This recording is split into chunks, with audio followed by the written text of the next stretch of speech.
नमस्कार, आपका स्वागत है फटाफट खबरों में। मैं हूं आपके साथ रुचिका जसवाल। आज हम लेकर आए हैं उत्तराखंड के हर छोटे बड़े शहर की सबसे तेज और ताजा खबरें। तो चैनल को सब्सक्राइब कीजिए और वीडियो कहां से देख रहे हैं कमेंट बॉक्स में जरूर बताएं।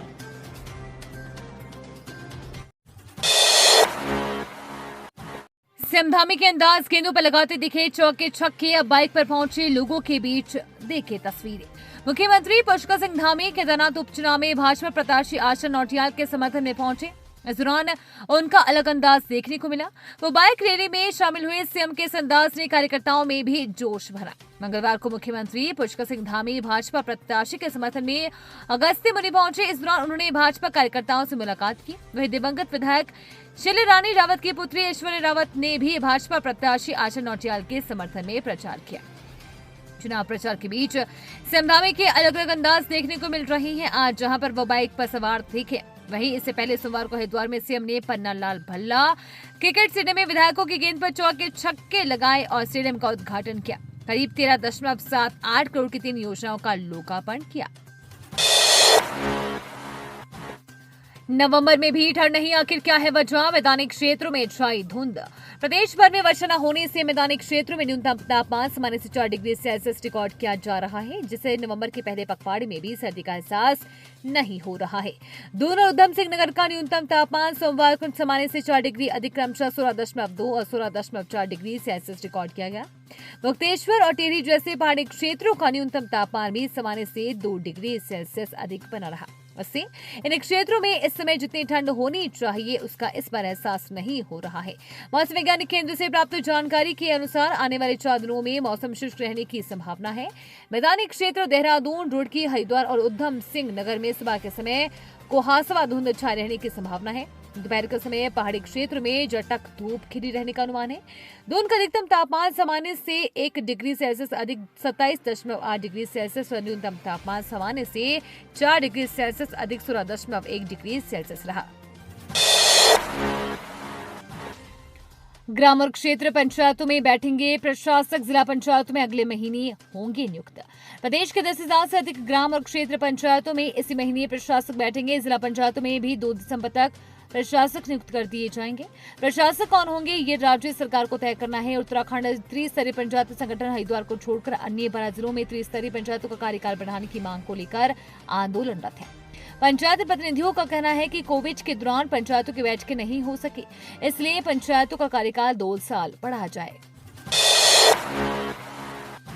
प्रदेश में मसाज सेंटर की आड़ में न हो देह व्यापार, राज्य महिला आयोग ने बनाए नए दिशा निर्देश। उत्तराखंड में मसाज पार्लर की आड़ में देह व्यापार का धंधा रोकने के लिए राज्य महिला आयोग ने नए दिशा निर्देश बनाए हैं। मसलन पार्लर में मसाज के समय दरवाजा लॉक नहीं होगा। पुरुष की पुरुष और महिला की मसाज महिला ही करेगी। इसके लिए संबंधित थेरेपी में डिग्री या डिप्लोमा लेने वालों को ही मसाज करने के लिए नियुक्त किया जाएगा। दिशा निर्देशों को मंजूरी के लिए सरकार के पास भेजा गया है। ये जानकारी राज्य महिला आयोग की अध्यक्ष कुसुम कंडवाली आयोग के 19वें स्थापना दिवस पर आयोजित संवाददाता सम्मेलन में की। मसाज सेंटर की आड़ में देह व्यापार का धंधा बड़ी समस्या बन चुका है। राज्य में भी अलग अलग जगहों पर पुलिस, महिला आयोग, एंटी ह्यूमन ट्रैफिकिंग की टीम के छापे से मसाज सेंटर की आड़ में देह व्यापार के धंधे का खुलासा हुआ है। सावधान, उत्तराखंड में हाउस अरेस्ट का डर दिखाकर हो रही ठगी। जालसाजों से ऐसे बचे।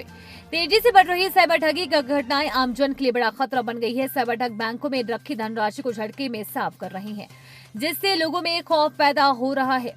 हाउस अरेस्ट के नए ट्रेंड में साइबर ठग पढ़े लिखों को ही अपना शिकार बना रही हैं। उत्तराखंड में इस वर्ष 10 महीने में साइबर ठगों ने 20,000 लोगों से 142 करोड़ रुपए की साइबर ठगी की है। साल 2023 की बात करें तो पूरे साल में 117 करोड़ रुपए की साइबर ठगी हुई थी। ठगी की ये रकम क्रिप्टो करेंसी के माध्यम से दुबई, कंबोडिया व वियतनाम भेजी जा रही है। पूर्व में साइबर ठगों की ओर से छोटी मोटी रकम ठगी जाती थी, लेकिन अब विदेश में बैठे साइबर ठग निवेश के नाम पर या डिजिटल अरेस्ट कर करोड़ रुपए की ठगी कर रहे हैं।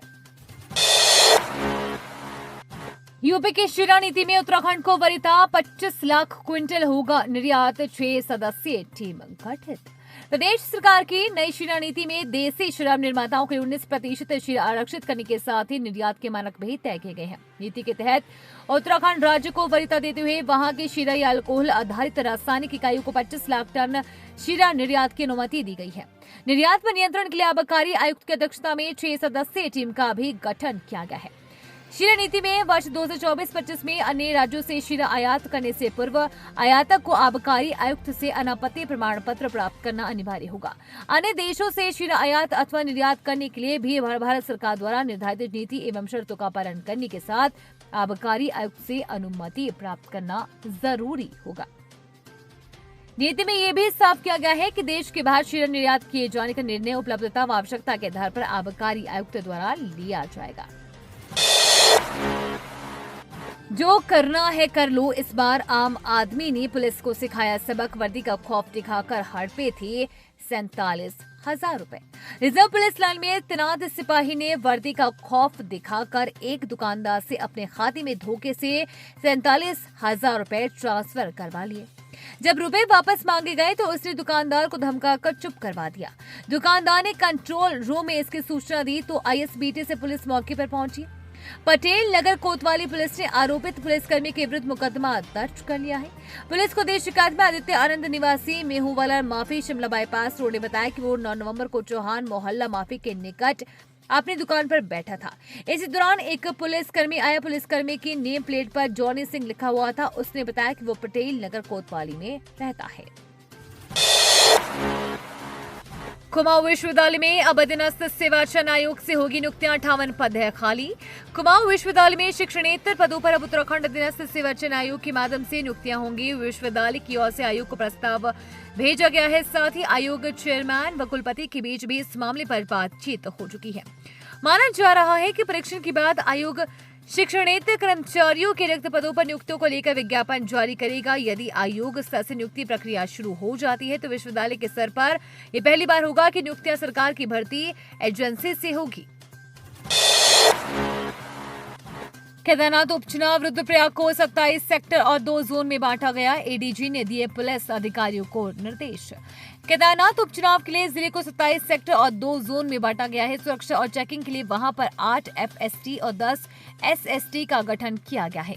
ये जानकारी सोमवार को नोडल अफसर एडीजीपी एपी अंशुमान ने रुद्रप्रयाग पुलिस के साथ वीडियो कॉन्फ्रेंसिंग में दी। उन्होंने जिला पुलिस को बॉर्डर क्षेत्र में सघन चेकिंग और पड़ोसी जिलों से समन्वय स्थापित करने के निर्देश भी दिए। वीडियो कॉन्फ्रेंसिंग में रुद्रप्रयाग पुलिस ने जानकारी दी है कि अब तक 210 लीटर अवैध शराब बरामद की गई है। इसके अलावा असामाजिक तत्वों पर कार्रवाई के लिए बीएनएस की धाराओं में मुकदमा दर्ज किया जा रहा है। साथ ही 95% लाइसेंसी शस्त्रों का अब तक जमा कराया जा चुका है।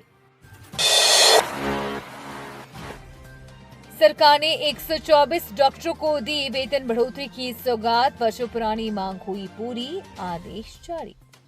प्रदेश सरकार ने इगास पर्व पर 124 डॉक्टरों को वेतन बढ़ोतरी की सौगात दी है। पर्वतीय व दुर्गम क्षेत्रों में निर्धारित सेवा पूरी करने वाले डॉक्टरों को special dynamic short cadet progression का लाभ दिया गया। इस संबंध में शासन ने आदेश जारी किए।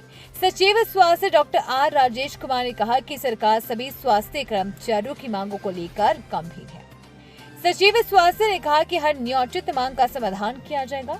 एसडीएससीपी का लाभ प्रांतीय चिकित्सा सेवा संवर्ग के उन डॉक्टरों को मिलेगा जिन्होंने पर्वतीय व दुर्गम क्षेत्रों में अपनी निर्धारित सेवा अवधि पूरी कर ली है। भू कानून को लेकर भराड़ीसैंण में होगी अहम बैठक। मुख्य सचिव राधा रतूड़ी करेगी अध्यक्षता। उत्तराखंड राज्य में सशक्त भू कानून लागू करने के संबंध में एक अहम बैठक ग्रीष्मकालीन राजधानी गढ़सैंण के भराड़ीसैंण में 13 नवंबर को होगी। बैठक की अध्यक्षता मुख्य सचिव राधा रतूड़ी करेगी। बता दें कि मुख्यमंत्री पुष्कर सिंह धामी ऐलान कर चुके हैं कि आगामी बजट सत्र में सरकार सशक्त भू कानून का विधेयक लेकर आएगी। इसी उद्देश्य से सरकार ने भू कानून के संबंध में पूर्व नौकरशाहों का मार्गदर्शन भी प्राप्त कर रही है। भराड़ीसैंण में होने वाली बैठक में अपर मुख्य सचिव आनंद वर्धन के अलावा पूर्व मुख्य सचिव इंदु कुमार पांडे, सुभाष कुमार, पूर्व डीजीपी अनिल रतूड़ी व पूर्व सचिव एस रावत भी शामिल।